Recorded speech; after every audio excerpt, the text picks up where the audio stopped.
Live stream में थोड़ा सा प्रॉब्लम आ रहा था वह, बस इसी कारण से जो है सो रिकॉर्डिंग करके वीडियो को देते हैं। नेट स्लो हो गया था ना, इस कारण से वीडियो रुक रुक करके लाइव हो रहा था। ठीक है, चलो आगे कर लेते हैं, देख लेना इसको वीडियो को। चलो अगला क्वेश्चन 3 नंबर में है, ये तो समझ गया ना, इसको दोबारा भी बता दिए थे।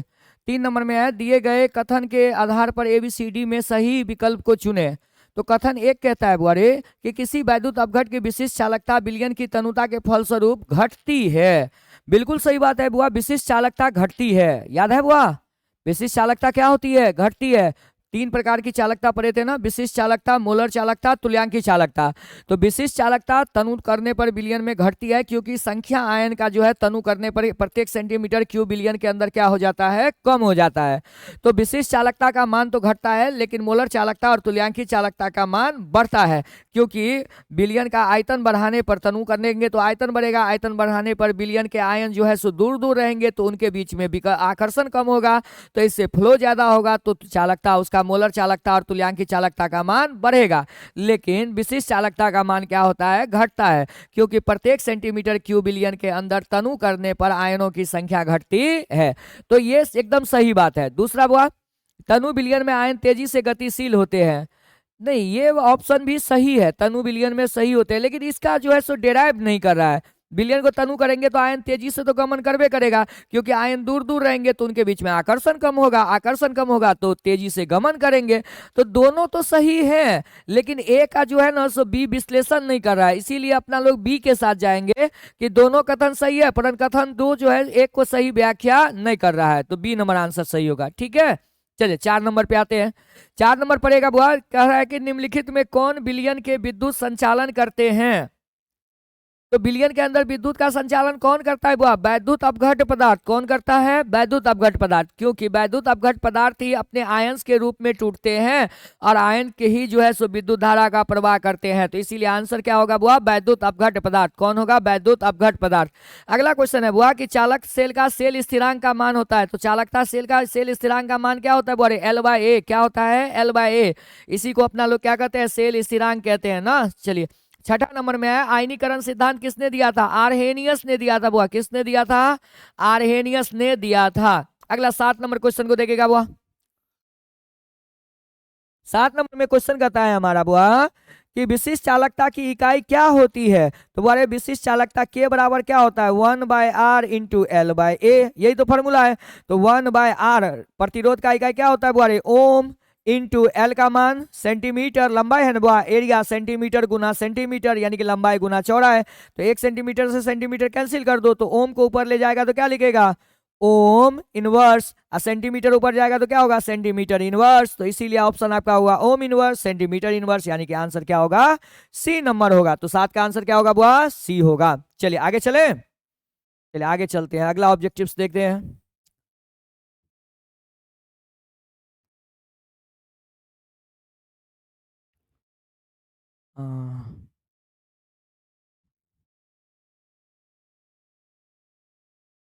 अगला यही है ना बुआ, चल बुआ अगला क्वेश्चन देखेंगे बुआ सब लोग। किसी सेल की अभिक्रिया की साम्यावस्था पर, किसी सेल की अभिक्रिया की साम्यावस्था पर सेल का विद्युत वाहक बल का मान होता है। साम्यावस्था पर विद्युत वाहक बल का मान होता है, कितना होता है बुआ, 0 होता है। कितना होता है, 0 होता है। अगला है बुआ कि जिंक और कॉपर को मिला करके सेल बनाए ना बुआ। तो जिंक कॉपर के सेल का नाम क्या रखे थे, डेनियल सेल। क्या नाम रखे थे, डेनियल सेल। अगला क्वेश्चन देखिएगा बुआ, ए बी और सी का मानक अपचयन विभव का मान क्रमशः इतना इतना इतना दिया हुआ है, तो उसकी अपचयन शक्ति का क्रम क्या होगा। तो बुआ जिसका मान जितना निगेटिव वैल्यू होता है उसका अपचयन शक्ति उतना ज्यादा होता है। तो सबसे ज्यादा किसका है बुआ, माइनस में देखो वैल्यू बी का है, उससे कम सी का है, और सबसे ज्यादा किसका है। तो इसका आंसर होगा बुआ BCA, डी नंबर आंसर होगा BCA। क्या नंबर आंसर होगा बुआ, डी नंबर, क्योंकि सबसे कम मान देख रहा है निगेटिव में वैल्यू सबसे ज्यादा किसका है, बी का, उससे कम निगेटिव में वैल्यू देख लेगा किसका है, सी का, और सबसे ज्यादा किसका है पॉजिटिव वैल्यू है ना बुआ, तो ए का। तो इसीलिए सबसे ज्यादा अपचयन विभव किसका है, बी का, उससे कम सी का, सबसे कम ए का। अगला चौथा क्वेश्चन कहता है बुआ, गैल्वेनिक सेल में एनोड होता है। बुआ जब भी आप वैद्युत रासायनिक सेल को देखते हैं जिसमें अपना लोग क्या करते हैं, रासायनिक ऊर्जा को विद्युत ऊर्जा में बदलते हैं, तो वहां पर एनोड क्या होता है, ऋणात्मक होता है। एनोड का मान, एनोड क्या होता है, ऋणात्मक इलेक्ट्रोड होता है, और कैथोड जो है सो धनात्मक इलेक्ट्रोड होता है। ठीक है, चल वाह, अगला क्वेश्चन आते हैं। अच्छा, ये पैराग्राफ पढ़ करके आंसर देना है आपको। देख रहे हैं क्या पूछा है, निम्नलिखित प्रश्नों का उत्तर जो है सो क्या कीजिए, ध्यान पूर्वक पढ़ के दीजिए। चलिए पढ़ते हैं ध्यान पूर्वक अपना लोग। पढ़ बुआ। फ्यूल सेल एक विद्युत सेल है, फ्यूल सेल एक विद्युत सेल है जिसमें रासायनिक ऊर्जा विद्युत ऊर्जा में बदलती है। ठीक बात है। सबसे उत्तम फ्यूल तेल H2O2 फ्यूल सेल होता है जिसे बेकन सेल कहा जाता है। इसका उपयोग अपोलो मोशन में विद्युत शक्ति के लिए किया गया था। यह फ्यूल से प्रदूषण मुक्त होता है। ठीक है, अपन दिमाग बिल्कुल नहीं लगाएगा, जो पैसेज में दिया हुआ है उसके अनुसार आंसर मारेगा। चल वह अपोलो मिशन में उपयुक्त सेल कौन है, बेकन सेल है। कौन सेल है, बेकन सेल। यहाँ पे देख रहा है लिखा हुआ है। इसका उपयोग क्या किया था, अपोलो मिशन में किया था, और इस सेल का नाम दिया गया था बेकन सेल है। आ गया, ये रहा बेकन सेल है ना। तो अब पूछे क्वेश्चन, अपोलो मिशन में कौन सा उपयुक्त सेल है बुआ, तो आंसर क्या मारेंगे, बेकन सेल। अपोलो मिशन में प्रयुक्त फ्यूल सेल में उपयुक्त ईंधन था कौन दुआ, H2O2। देख रहा है साहब, खुद बोल रहा है पैसेज H2O2, तो आंसर क्या होगा, H2O2। अगला 7वां क्वेश्चन है, स्पेस में फ्यूल सेल को दूसरे शक्ति उत्पादक के तुलना में श्रेयस्कर माना गया है। किस कारण से, उच्च दक्षता, प्रदूषण मुक्त और कम भार। सभी कारण से बुआ, है ना, सभी कारण से। अगला वो आएगा, अगला क्वेश्चन पे आएगा, कहता है कि संचारण को प्रभावित करने के मुख्य कारक क्या है, तो धातु का विद्युत रासायनिक श्रेणी में स्थान, वेरी गुड। कार्बन डाइऑक्साइड की जल में उपस्थिति, ये भी ठीक है। धातु में उपस्थित अशुद्धियां, ये भी ठीक है। और प्रोटेक्टिव कोटिंग की उपस्थिति, ये भी ठीक है। और इसका आंसर अगर मुख्यतः मारा जाए, अगर ए को आंसर मारते तो ए मारते, लेकिन इसका आंसर तो चारों सही है। तो 8 का आंसर क्या होगा, ए बी सी और डी, ए बी सी और डी होगा ना। चलो आगे चलते हैं, 9 नंबर पे आएगा, निम्नलिखित में कौन द्वितीयक सेल, निम्नलिखित में कौन द्वितीयक सेल है। वारे कौन द्वितीयक सेल है इसमें से, देखो तो लेड स्टोरेज बैटरी ना, लेड स्टोरेज बैटरी। कौन सा सेल हुआ, लेड स्टोरेज बैटरी। अगला सवाल देखिएगा, वह अर्ध सेल अभिक्रिया के लिए मानक इलेक्ट्रोड विभव का मान निकालना है। चल वह मान निकालते हैं, तो इसको थोड़ा सा सोल्व करना पड़ेगा।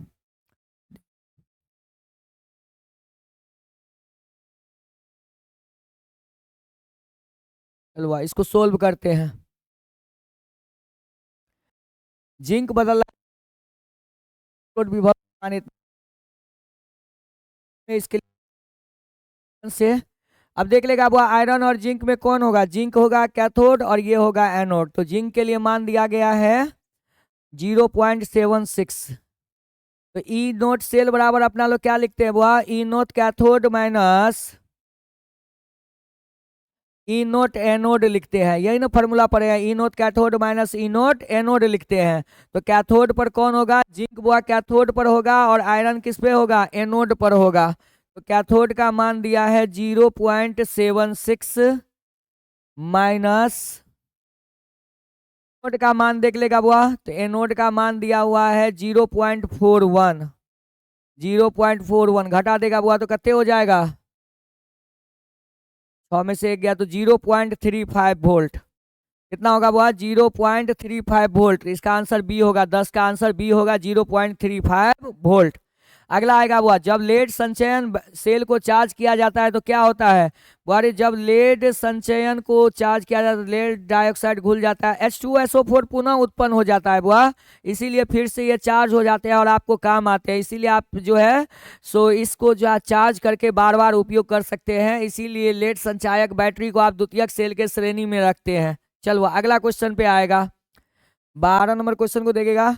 12 में कौन किस किस से बैटरी बनाए, बुआ सिल्वर से और टीना से बनाए हैं, सिल्वर से बनाए हैं और टीना से बनाए हैं।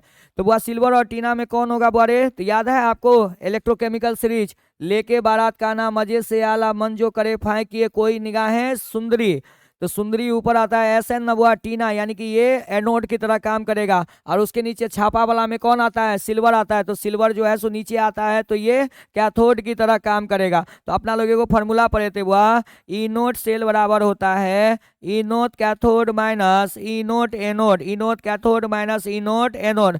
तो कैथोड के रूप में सिल्वर है वह वैल्यू कहते हैं 0.80 माइनस ई नोट एनोड, एनोड के रूप में कहते हैं माइनस 0.14 वोल्ट।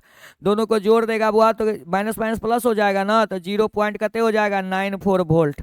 तो इसका आंसर कितने नंबर मारेगा बुआ? तो 12 का आंसर होगा डी नंबर 0.94 वोल्ट। कोई दिक्कत? ये कैसे निकालते हैं आपको इलेक्ट्रोकेमिकल सीरीज में सिखाए हैं, आपको तत्वों के नाम लिख करके दिए हैं और उसको याद रखने के लिए बताए भी थे। लेके बारात का नाम मजे से आला, मन जो करे फांकिए कोई निगाहें सुंदरी पर। हाइड्रोजन, और हाइड्रोजन के नीचे में बताए थे छापा, और छापा में जो आता है उसी में सिल्वर आता है। सुंदरी में जो है ऊपर है, तो जो ऊपर के तत्व होते हैं वो एनोड बनाते हैं, नीचे वाले तत्व क्या बनाते हैं? कैथोड बनाते हैं। तो ये कैथोड हो गया, ये एनोड हो गया। तो कैथोड में से एनोड का मान घटाते हैं तो मानक इलेक्ट्रोड विभव का मान आता है। ठीक है बुआ, चल बुआ अगला नंबर 13 नंबर क्वेश्चन देखेगा। हाइड्रोजन ऑक्सीजन सेल निम्नलिखित में किस तरह का सेल है? हाइड्रोजन ऑक्सीजन सेल न बुआ किस तरह का सेल है? तो द्वितीयक सेल है बुआ। कैसा सेल है? द्वितीयक सेल। अरे बुआ एगो बात लेकिन ध्यान रखना, 12 नंबर क्वेश्चन में विद्युत वाहक बल पूछ रहा है ना तोरा से, विद्युत वाहक बल तू नहीं निकाल सकता है, इसीलिए यहाँ पर अपना लोग क्या निकाले हैं? ई नोट सेल का बाद मानक इलेक्ट्रोड विभव निकाले हैं। चलो बुआ 13 नंबर क्वेश्चन पे आएगा, हाइड्रोजन ऑक्सीजन सेल कैसा है बुआ? द्वितीयक सेल है। हाइड्रोजन ऑक्सीजन कैसा सेल होता है बुआ? द्वितीयक सेल होता है। अगला 14 नंबर क्वेश्चन देखेगा बुआ, ए बी सी और डी धातुओं के मानक इलेक्ट्रोड विभव का मान दिया हुआ है बुआ इतना, तो इनमें से किसका अवकरण क्षमता सबसे अधिक होगा? तो बुआ सबसे अधिक ककर होगा, जकर माइनस में मान सबसे ज्यादा है तो ककर है, ए का है तो ए नंबर सबसे ज्यादा होगा। तो 14 का आंसर क्या होगा बुआ? ए। चलो आगे चले, चलो आगे चलते 15 पे। चलो 15 पे आएगा, देखेगा वो 15 नंबर सेल को, 15 नंबर क्वेश्चन को सेल दिया हुआ है एगो, आप पूछ रहा है कि विद्युत वाहक बल इतने वोल्ट है तो इसका कैथोड क्या होगा? कुछो पे ने ध्यान दो बुआ, ये सब ऐसे ही दिया हुआ है ना, थोड़ा भ्रमित करने के लिए दिया हुआ है, इस सब की कोनो जरूरत नहीं है। अपना लोग क्या पढ़े थे कि दो उग्र रेखा के द्वारा दोनों अर्ध सेल को अलग किया गया रहता है। बाईं ओर प्रचलन के अनुसार हम लोग ऑक्सीकरण अर्ध सेल को लिखते हैं, दाईं ओर अवकरण अर्ध सेल को लिखते हैं। और अवकरण की क्रिया किधर होती है? कैथोड पर होती है। तो कैथोड तो आपका दाईं ओर न लिखल होगा, कौन होगा? कॉपर होगा। कौन होगा बुआ? कॉपर होगा। तो आंसर क्या आएगा? कॉपर। और नहीं तो आप वैद्युत रासायनिक श्रेणी में भी पढ़िएगा तो जो नीचे वाले तत्व होते हैं वही जो है सो कैथोड बनाते हैं। तो आपको याद होगा छापा में कॉपर आता है, तो वहीं से आपको पता चल जाएगा कॉपर जो है सो कैथोड का निर्माण करेगा। चलो 16 नंबर क्वेश्चन पे आएगा कि विद्युत अपघटन में ऑक्सीकरण होता है। विद्युत अपघटन में ऑक्सीकरण होता है, तो ऑक्सीकरण कहाँ होता है बुआ? एनोड पर कि कैथोड पर? एनोड पर। कहाँ होता है बुआ विद्युत अपघटन में ऑक्सीकरण? एनोड पर होता है। अवकरण का क्रिया कहाँ होता है बुआ? कैथोड पर होता है। अगला है जंग है, तो जंग है बुआ जल योजित फेरिक ऑक्साइड है। जल योजित क्या है? फेरिक ऑक्साइड है। जल योजित क्या है? फेरिक ऑक्साइड है। चल वो आगे चलते हैं 17 के बाद 18 नंबर पे आएगा, निम्नलिखित सेल का विद्युत वाहक बल का मान क्या होगा? चल वह विद्युत वाहक बल का मान निकालना है ना, चल तो निकालते हैं। ई सेल बराबर ई वारे ई नोट सेल बराबर अपना लोग फॉर्मूला क्या लिखते हैं? ई नोट कैथोड माइनस ई नोट एनोड, यही ना फॉर्मूला लिखते हैं। तो ई नोट कैथोड का मान देखो तो वह आयरन और जिंक में कौन कैथोड बनाएगा रे?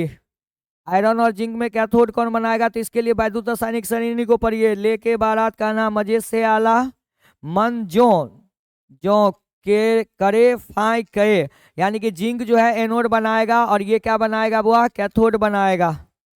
तो कैथोड माइनस एनोड करना पड़ेगा। क्या करना पड़ेगा बुआ? कैथोड माइनस एनोड करना पड़ेगा। तो यहाँ से ये आप देख सकते हैं, इस साइड दाईं ओर और ये बाईं ओर, तो ये आपका एनोड हो गया, ये आपका क्या हो गया? कैथोड हो गया। कैथोड हो गया, ये एनोड हो गया, ये कैथोड हो गया। तो जब ये एनोड हो गया और ये कैथोड हो गया तो यहाँ से वैल्यू निकाल लेगा बुआ। तो एनोड ई नोट सेल बराबर ई नोट कैथोड माइनस ई नोट एनोड करेंगे, तो कैथोड का मान दिया हुआ है कत्ते? माइनस 0.44 माइनस एनोड का मान दिया है कत्ते बुआ? एनोड का मान दिया है, जिंक वाला का मान दिया है माइनस 0.76 वोल्ट ना। तो चल वह minus 0.44 volt minus minus plus 0.76 volt. तो देख लो वह ये हो गया आपका प्लस में ज़्यादा है वैल्यू, तो 6 में से 4 गया तो 2, ये हो गया आपका 7, 7 में से 4 गया तो 3, तो 0.32 वोल्ट। देख लो वो आंसर कितना नंबर में है? बी नंबर में। बी नंबर में आंसर होगा बुआ 18 का बी नंबर आंसर होगा, है ना। अब कहेगा कि सर ये आप मानक इलेक्ट्रोड विभव निकाल दिए हैं, कोनो दिक्कत नहीं हुआ, मानक इलेक्ट्रोड विभव भी निकाल दिए तो क्या हो गया, वही ना आंसर होगा। वह क्यों, नर्नस समीकरण तो लगाएगा। विद्युत वाहक बल निकालने के लिए कौन सा समीकरण लगाएगा, नर्नस समीकरण, कि ई सेल बराबर होता है ई नोट सेल माइनस 0.0591 बट्टा एन इंटू लॉग प्रतिफल का सांद्रण बट्टा अभिकारक का सांद्रण। देख रहा है, प्रतिफल अभिकारक दोनों का मान बराबरे बराबरे देल है, तो अभिकारक प्रतिफल बट्टा अभिकारक दोनों का एक एक मान देल है, कटेगा तो आंसर लॉग 1 आएगा। लॉग 1 का वैल्यू 0, 0 से गुना करेगा, ये पूरा टर्म 0 हो जाएगा। तो विद्युत वाहक बल ही तो मानक इलेक्ट्रोड विभव के बराबर हो जाएगा, तो जो आंसर होगा यही वाला आंसर होगा। अब मानक इलेक्ट्रोड, जब भी आपको लगे कि दोनों का सांद्रण बराबर दिया है कैथोड और एनोड के विलयन का, तो आपको कुछ नहीं करना है, आप मत लगाइए नर्नस समीकरण, आप डायरेक्ट जो है सो इलेक्ट्रोड विभव का मान, मानक इलेक्ट्रोड विभव निकाल लीजिए, वही जो है सो विद्युत वाहक बल भी हो जाएगा। बात ठीक है, चलो आगे चलते हैं, आगे क्वेश्चन बनाते हैं अपना लोग। अब नहीं हुआ, क्वेश्चन खत्म हो गया, ठीक है। तो आज अपना लोग जो है सो वैद्युत रसायन तीसरा चैप्टर का भी कर लिए हैं। तो अभी तक अपना लोग फिजिकल केमिस्ट्री में 4 गो चैप्टर कर लिए, ठोस अवस्था कर लिए थे, दूसरा नंबर विलयन चैप्टर कर लिए हैं, तीसरा वैद्युत रसायन आज कर लिए, और रासायनिक बलगतिकी कल अपना लोग कर लिए थे।